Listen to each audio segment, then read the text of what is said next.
Hey there, welcome back to another video. This time around, it is my review of the 2007 horror film Jack Brooks, Monster Slayer. Now, before I get around to sharing more of my thoughts on this film, I want to give a special shout out to Steven for requesting this review. And if there's another film, TV show, or topic that you would like to see me discuss in the future, you can either join my Patreon or you can donate to my PayPal. The link will be in the video description down below, and I'll try to get to it as soon as I possibly can. Now, Jack Brooks' Monster Slayer is a film that I'd seen the trailer for a couple times, and it had been on my radar because I like these kind of movies, these fun throwback B movies with a bunch of creatures and gore, and Robert Englund was in the cast, which was automatically a win for me. So, it's definitely a film that I wanted to check out one of these days. And I'm glad that I did. I'm glad because I had fun with this one. I would say it's a little bit underrated. I'm not going to say that it's an outright gem because I do feel some of the comedy isn't that great. I also feel that while you do have some variety of monsters, a lot of the film is focused on this one monster, which is kind of boring to me in terms of the implementation of its design. So it's just one of those things where I think there was a little bit more that could have been done with this concept, and I also feel that there was more potential for more gore, more craziness in the vein of like Dead Alive or something. But instead, it just kind of scaled back on that. Even though there is blood and there is gore and it is an R-rated film, but it's just one of those things where I feel it could have been really over the top in terms of its gore and its violence, and it didn't really go that route. It should have been more like Evil Dead 2 versus Army of Darkness, if you know what I mean. And I also feel that the lead character, Jack Brooks, the way that he's written, he's not necessarily the most likable character. So that doesn't necessarily help the film a ton. Like, he's not insufferable. Like, there are some moments where the character shines, but I just feel that there were certain choices that were made with this character, with his development, especially early on, that I feel hurt the film and make it so this is a guy that you're not necessarily rooting for as much. But I'll go into more depth on why I feel that way soon enough. Now, it's directed by Jon Knautz, and I think that's how you say his last name. If I butchered it, forgive me. This guy directed a few short films, I believe, before this, and I think he did a pretty good job. Um, it's not a film that is particularly expressive most of the time in terms of its visual style or its direction.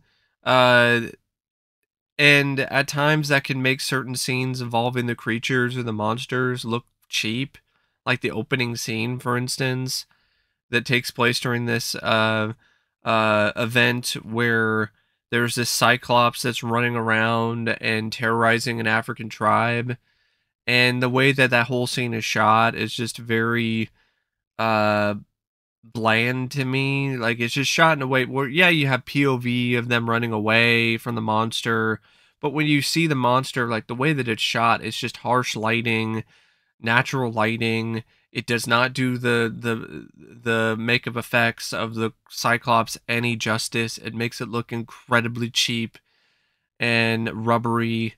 And there are other moments like that throughout the film where I feel that his relative lack of inexperience when it comes to shooting practical effects definitely does come into play. Because there are moments where, because of the lighting choices, you could just tell that it's just a man in a suit or it's just an animatronic and it's just a bunch of latex. I will say this. There's one scene where there's this, like, forest troll of some kind, and it's shot mostly in shadow and at night, So that sequence is particularly well done in terms of showcasing the effects. But the scenes involving the entity that possesses Robert Englund's character and the tentacles and all of that, it's just one of those things where there are some shots in those scenes where the lighting is a little too harsh. I think it might be one of those things where working with maybe um, fluorescent lighting instead of natural light, so it creates some shadows that are kind of ugly to look at times. Um, Also, just the main design of the entity was just kind of a letdown to me. Like it just looked too much like a puppet for my taste. It looked like something you would see in some demented, twisted alternate reality Muppet show. Like that's what it looked like to me. And when you can really tell that the animatronic is a puppet, that's not necessarily a good thing. And I don't know if that's really John's fault. Could be really more the effects artist and their decision when it comes to the design of that monster. But a director who has a little more experience in terms of shooting things like that would make it a little bit less noticeable. Also, there are some scenes, particularly that take place like inside an office setting or like inside the classroom, that look pretty drab and once again suffer from, this just really harsh lighting. But I still feel at the end of the day, it's still a relatively well directed film for what it is. It's a low budget production. So there are some moments where its budget constraints really do show on the screen. But then there's some other moments where he's showing uh, um, sequences that are flashbacks to the past of certain characters or scenes that involve uh, carnage and craziness where Jack Brooks is fending off these zombies and fighting the tentacle monster, where the film actually does have some nice lively fun uh, uh, direction. So it's one of those movies where I think the direction is not top notch or top flight, but it's definitely serviceable enough. I feel the same way about the script by John Ansley and Jon Knautz. Like the screenplay, the concept of it, I really like. I like the idea of taking a plumber who is just taking jobs to make ends meet, who has a history that involves monsters. And the history is that his parents were killed by a monster when he was a kid. And so that leads to him having anger issues and other psychological effects from those events that happened when he was a kid. And that adds a different layer and a different dynamic to this kind of movie that I really liked. And I liked that you had a flawed hero who was suffering from anger management issues, and he needed to find a way to control that and at the same time find a way to overcome his um his frustration and his anger and his angst over what happened to his parents, and how that all culminates with him becoming a monster slayer. I think that was not a bad idea. And I like the force that he's fighting, the force that he has to ultimately defeat, which is this entity of sorts that's from Japan, some kind of demon, and it's got tentacles and it possesses and controls people and turns them into zombies or extensions of itself. And I like that it was just a beating heart that was just kept in a jar, in a case. It was sold from one seller to the next and wound up at this one creepy house years ago, and something went wrong, and the guy who bought it wound up becoming possessed by the force and let the entity inside of him by eating the heart, which gives me Jason Goes to Hell vibes, which that's not a bad thing for me because I love that movie. And I like that that heart is then used again because the guy who originally had the heart inside of him, he gets killed, he gets buried in the backyard. Many years go by. There's a new owner who is this teacher who teaches night school, which is another interesting twist on things. Is, he's a night school teacher, Professor Gordon Crowley, and he buys the house, and he also gets manipulated by the evil presence, eats the heart, becomes entity, and the way that the script wrote that character, you liked him. You liked this professor character. You liked him and his dog.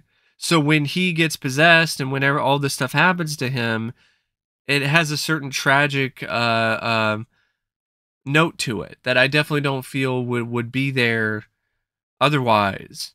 And I don't think it would be as effective because like it adds a certain layer to the whole horror of it all. Because now you genuinely feel bad. You're like, well, now he's turned into this just disgusting monster.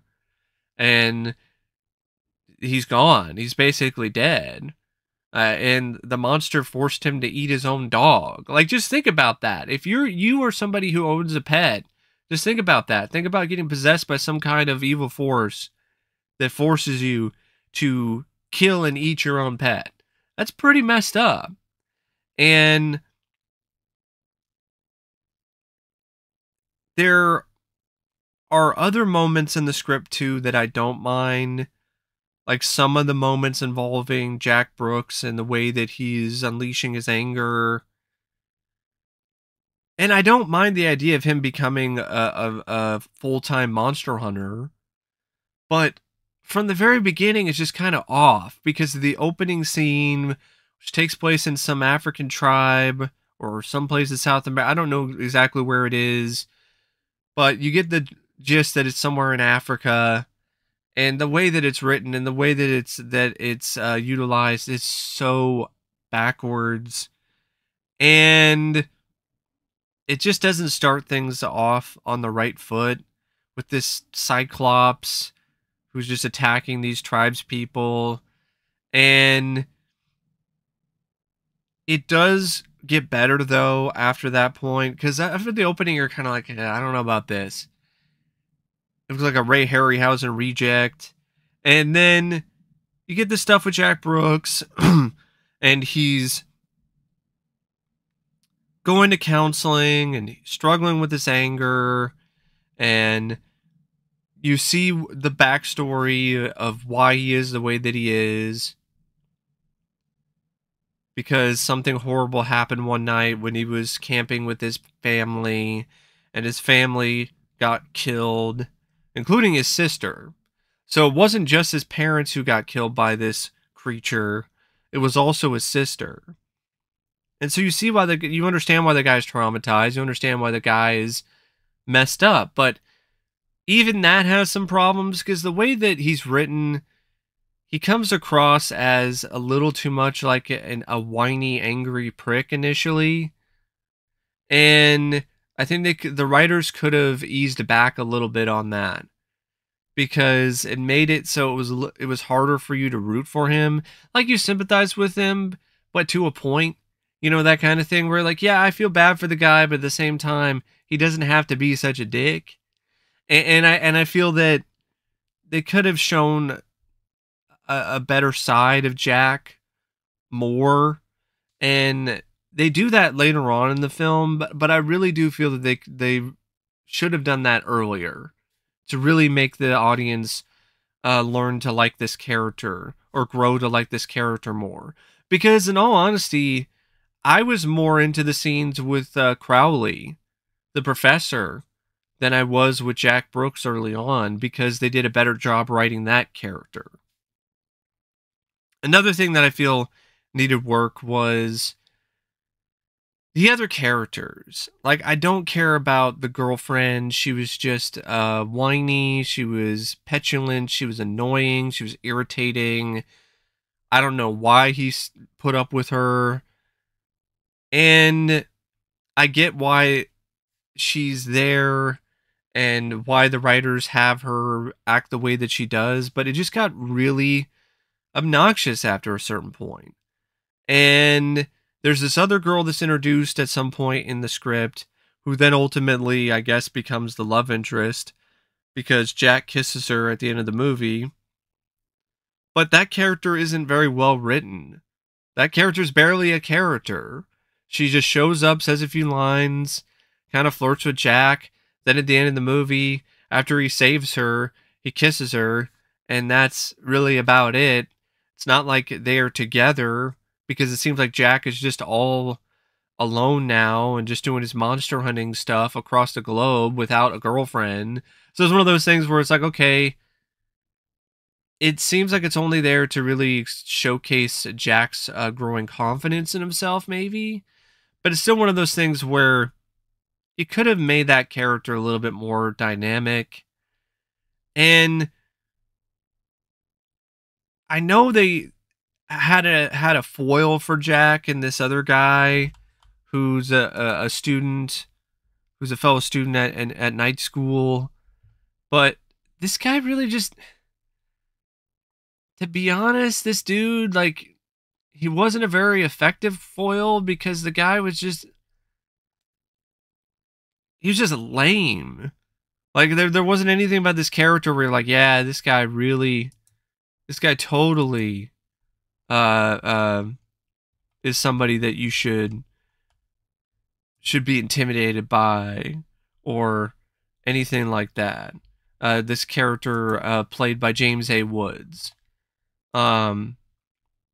named John.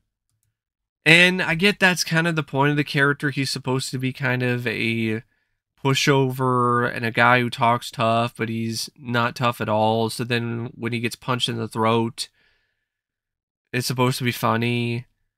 But it was just kind of there for me. And that's honestly how I felt about a lot of the humor in this. That's another part of the film that didn't quite work for me a majority of the time. And that's something I really felt the script needed work on, is the quality of the humor and the quality of the jokes. But like I said, I still feel the script does a decent enough job, because you have the stuff involving Jack Brooks and this mysterious clerk who works at this hardware store, who's got this past with the house that Crowley is renting, and with the entity, and the reveal of that, and the way that that's handled in the flashbacks is well written and well done. The eventual way that Jack Brooks gets over his anger and uses his anger to his advantage and fights the creatures and fights the monster is pretty satisfying. I genuinely do feel that's the case. He does a lot of legitimately pretty badass things, and he definitely is not someone who, let's just say, goes down easily. Like, he'll take hits and he'll keep on coming. And there's a nice bit of catharsis as well in the script that I really liked. That he didn't just, break up with the bitchy girlfriend.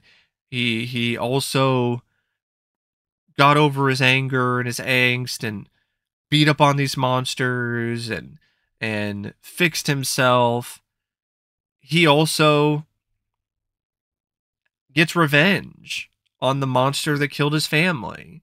He goes out to the woods, corners the creature, and kills it. And I thought that was a nice touch. Other scripts might not actually give you that. That'd be something that, they just kind of leave up to interpretation or leave up to your imagination. And I'm happy that the script actually went there. But I'm not happy with where Jack Brooks is at the end of this, because now he's some weird wild man who's wearing dreadlocks.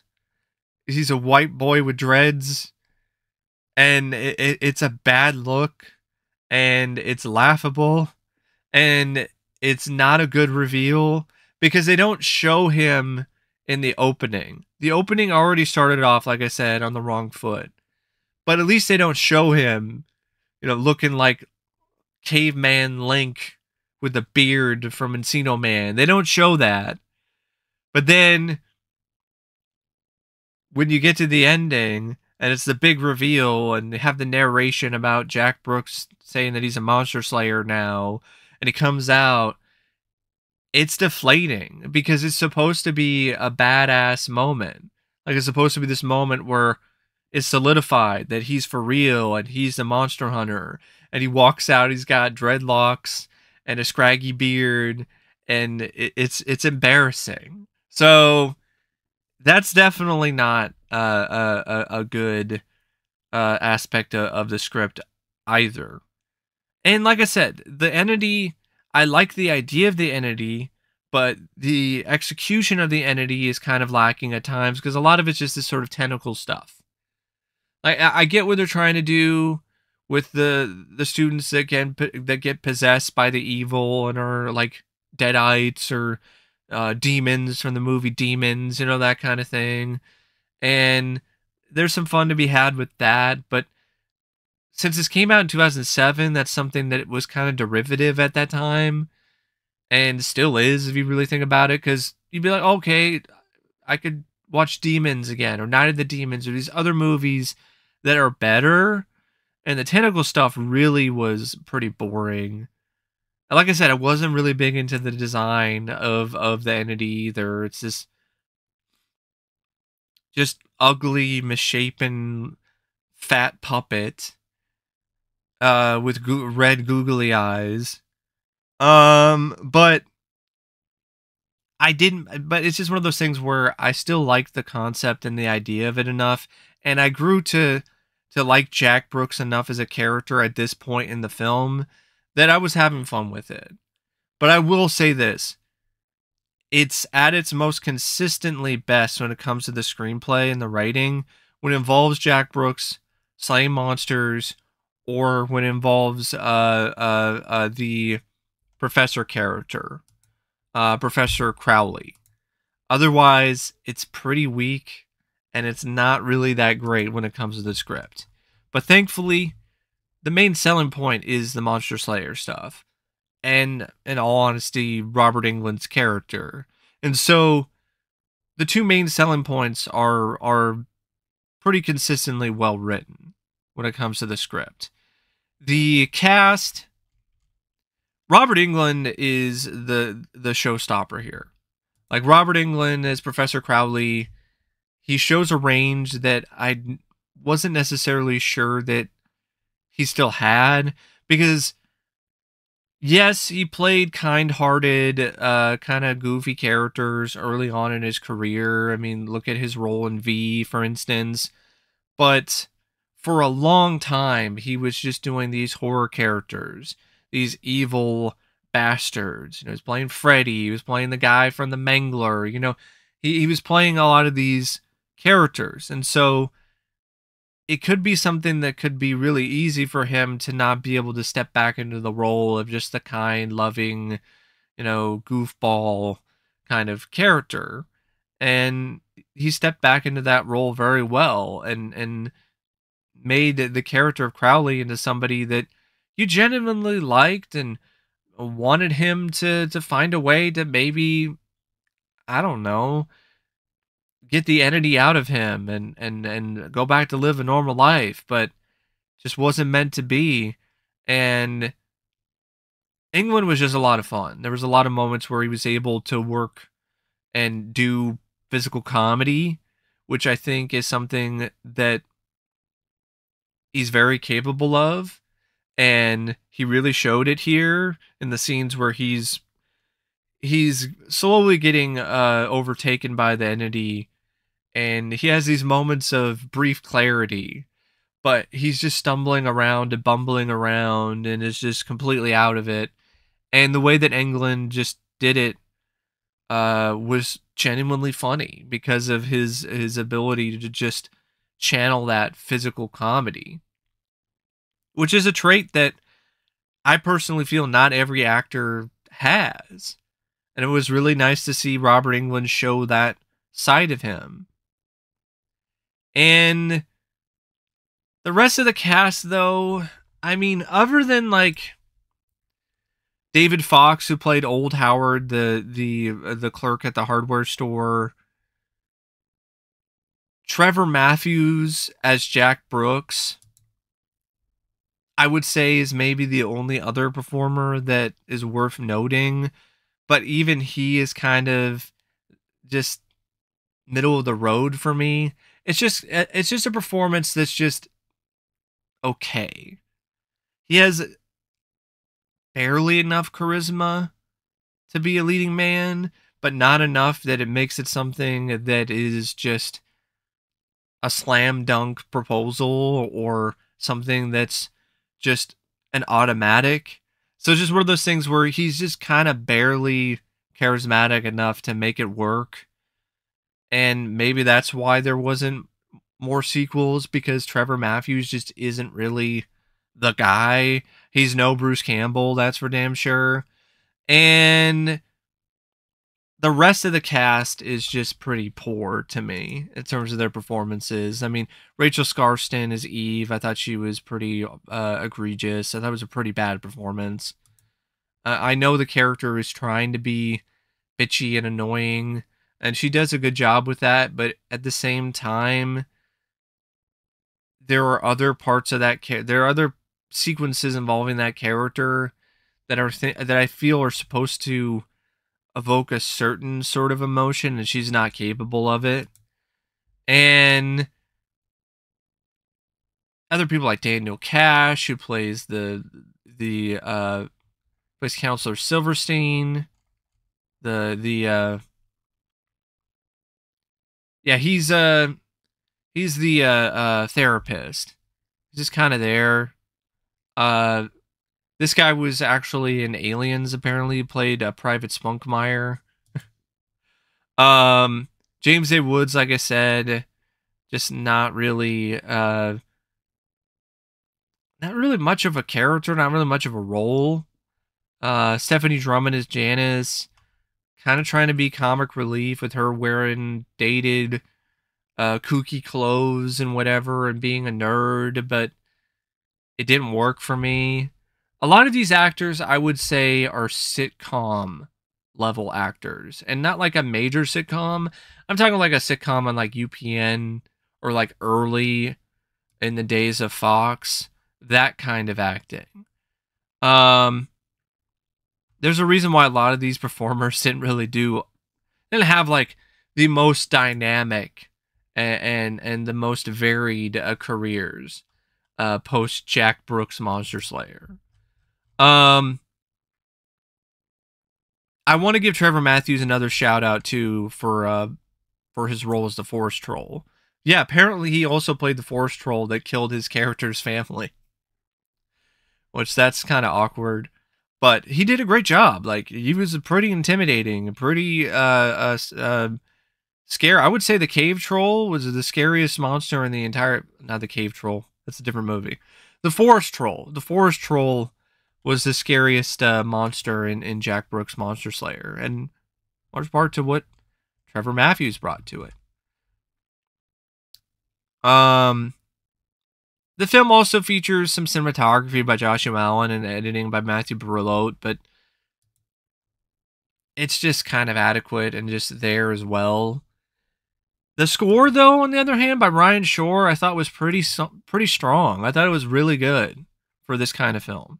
For a low-budget movie, low-budget indie horror comedy, I thought the score had a good usage of notes throughout. It was a score that definitely did elevate certain scenes, especially scenes that were supposed to be a little bit more suspenseful or have tension or have a sense of adventure. Uh, yeah, overall, I thought it was a pretty good score.